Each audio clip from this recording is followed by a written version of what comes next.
It's time for us to head to a look at Wimmera football, and after Coleman Shack keeping us up to date on how the Southern Mallee Giants got nailed by Minyip Matara, I thought we'd get Scotty Stewart across the games between Warwick and the Stall Warriors, and he joins me now. G'day, Scotty, how are you? Yeah, good, thanks, Wayne. Well, a big surprise for everybody. A Thursday afternoon, no footy.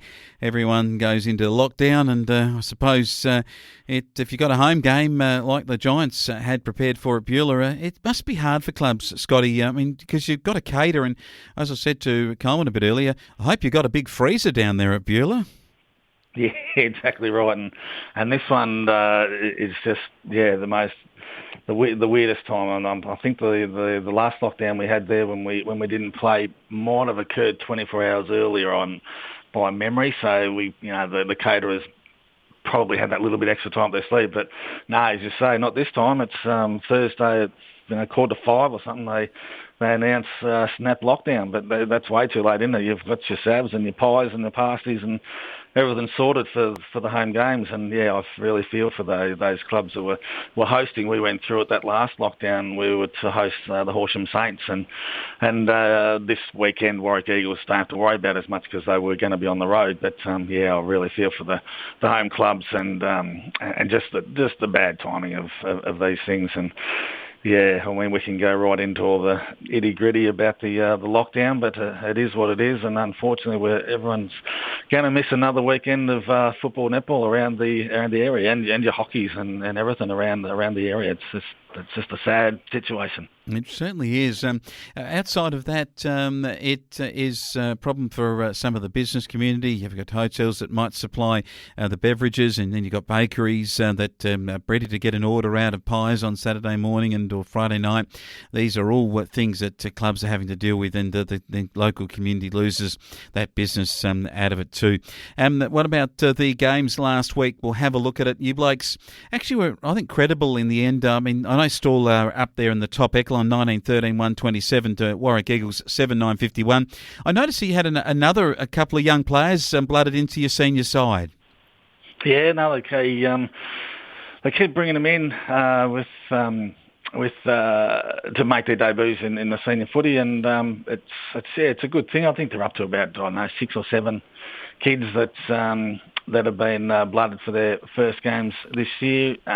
We had another young boy on the weekend who actually made his debut against the Giants a couple of weeks ago, and but no, he fronted up again for the senior game, and it's all good for their growth, isn't it? They get a taste of senior footy and away they go. But that's saying about that game last weekend. The Stall lads they dominated after half time. But yeah, the Warwick Eagles they put up a really good performance, especially that first half, and it's been a little bit of a rarity of this season for the boys that they hit the lead there in the second quarter, and everything was it was a real close contest, but unfortunately, with the younger team and the way things happened, they did fall away a bit in that second half. But and Stall really did show their power, kicking those 7 goals in the last quarter. But good effort, and the young fellas they keep prospering, so they're doing well. Doing well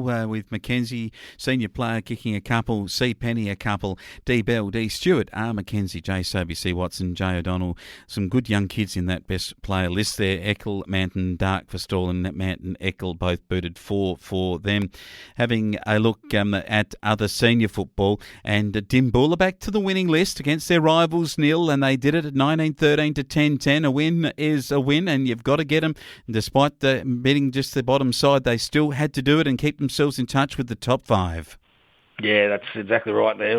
They really did need that win, didn't they? They were coming off those couple of losses and a bye, and they really needed this one. And it's a good battle, that one, for 5th spot there at the moment between Horsham and Dimmy. And it's going to come right down to probably the very last game. I think Horsham and Dimbulla play each other in the last game of the home and away season, so it may well come down to that. But now Dimbulla, they got themselves back on the winners list, and you'll read some names out in a minute. But a lot of their recruits fired there last weekend, and they put up a good showing. They had there during the week. We reported in one of our papers that they re-signed their coaches for next year. Re-signed Justin Bugler as their coach, and he'll be joined by this year's assistant, one of their recruits this year, and Jack Lance. So they're on the board this time.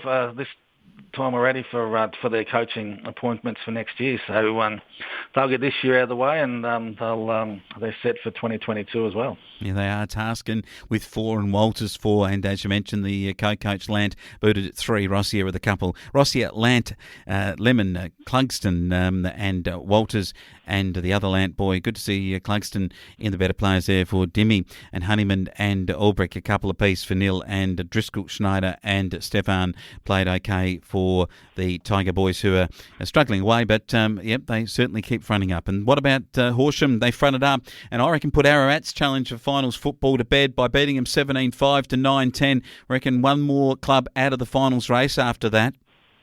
Yeah, definitely. Yeah, so that Ararat's way too far out of the race now. They interesting game, that one, isn't there? You look at the scores, and the odd Horsham kicking 5 goals to 1 in the first quarter, and then Ararat turns it around and kicks 5 goals to 1 in the second quarter, and led by 4 points at half time. So she was game on at half time there last weekend, but Horsham was able to kick away in that third, kicking another 5 goals, ironically, and then really powered away in that last quarter, and see the top goal kicker for the day was Rona Comboy. So they've maintained him up forward, which has been a good move for him up there, and he keeps finishing off that play. But another important win for the Demons, and keeps him in that race we were talking about before with Dimbula for a final spot. Yeah, certainly does. The final match was the very powerful Minyat Matoa's last quarter, absolutely giving it to the Southern Mallee Giants, who were very good for the first 3 quarters. An injury to Lou White,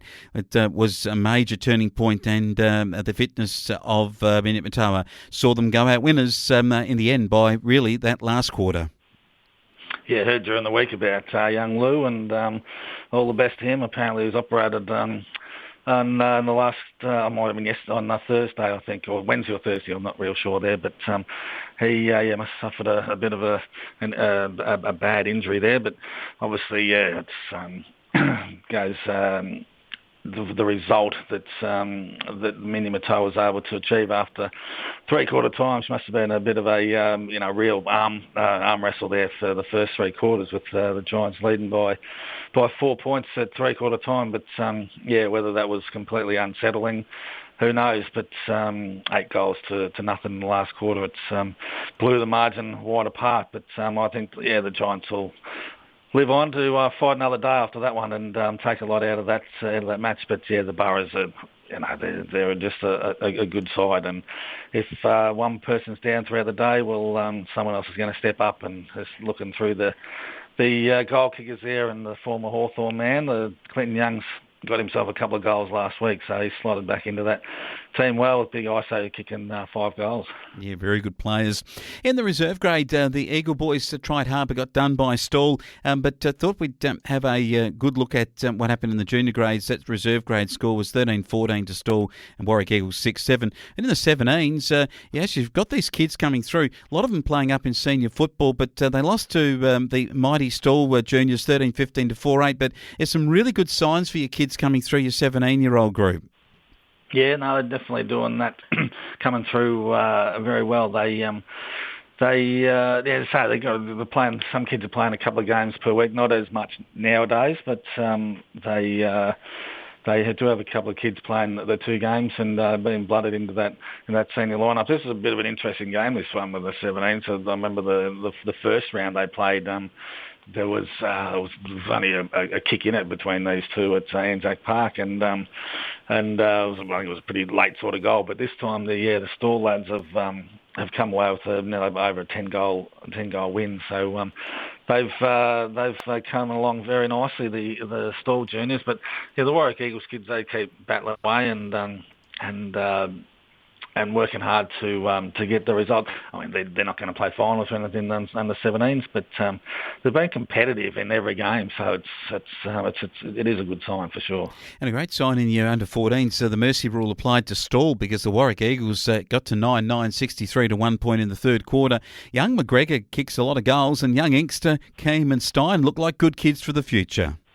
Yeah, definitely right. They are going well. You say that, young McGregor's had another 5 goals, and they don't keep goal kicking tallies in the juniors anymore. But he'd have a fair few goals on the board for the young Kobe at this time. So they're going well. But as you said, they did put the mercy rule in there. I know Stall, they've had a bit of a battle with the under-14s for a few years now, but the Warwick Eagles kids are enjoying this year, and they're playing some really good footy, sitting there in 3rd spot on equal points with the Horsham Saints in 2nd spot. So it'll be interesting the next few rounds, and hopefully the Eagles boys can hold that top 3 spot and play a couple of finals, because there's nothing better than getting a taste of a bit of finals footy, especially early in your career. I remember when we were in charge down to 14s and we played a couple of finals, and what those kids got out of that was amazing, and it just really helps them. But they look like they're going to contest finals for sure, and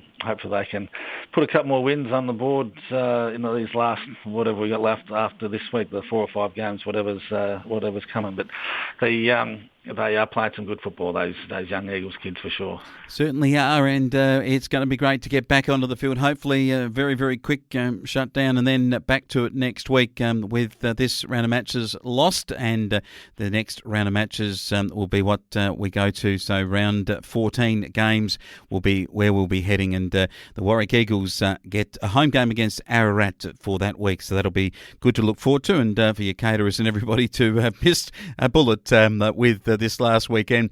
Scotty Stewart, great to talk to you from the Warwick Herald, and we'll catch up with you next week. Yeah, no worries, Wayne. Good on you.